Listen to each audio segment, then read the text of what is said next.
پھر حضرت شاہ ولی اللہ رحمۃ اللہ علیہ تفہیمات الہیہ میں عجیب بات فرماتے ہیں، فرمایا والذی نفسی بیدہ، قسم اس ذات کی جس کے قبضہ قدرت میں میری جان ہے، فرمایا ہذہ الثالث ادق المقاصد الشرعیہ مأخذا وآمقها مقتداء، کہ یہ جو تیسرا مقصد شریعت ہے تصوف، فرماتے ہیں میں قسم اٹھا کر کہہ رہا ہوں یہ شریعت کے مقاصد میں سے اس کا جو ماخذ ہے وہ بہت گہرا اور بہت باریک ہے، بہت گہرا اور باریک ہے۔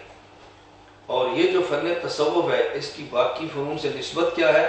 فرمایا وَهُوَ بِالنِّسْبَةِ إِلَى سَائِرِ الشَّرَائِعِ بِمَنزِلَةِ الرُّوحِ مِنَ الْجَسَدِ، یہ یوں سمجھیں کہ مسائل اور عقائد یہ جسم ہے اور تصوف یہ اس کی روح ہے۔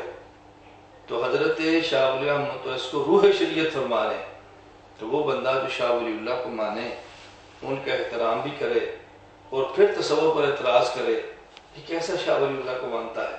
تو شاہ ولی اللہ فرماتا ہے کہ اس کی حیثیت شریعت میں روح کی ہے۔ اب ظاہر ہے روح کو سمجھنا کتنا مشکل ہے، اس لیے تصوف کو سمجھنا کتنا مشکل ہے۔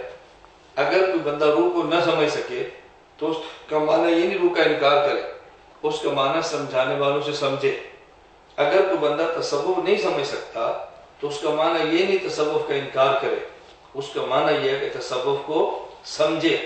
اس لیے ہمارے اس کا بہت اہتمام کیا جاتا ہے کہ ایسا شخص جو عالم بھی ہو اور صوفی بھی ہو آپ اس کا دامن پکڑیں۔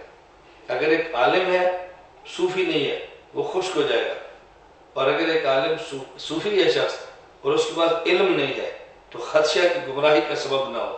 لیکن ایک عالم بھی اور صوفی بھی ہو وہ تر و تازہ بھی ہوگا، دلائل بھی ہوں گے، اور انشاءاللہ وہ شریعت کی طرف رہنمائی بھی کرے گا، امت کو گمراہی سے بچا لے گا۔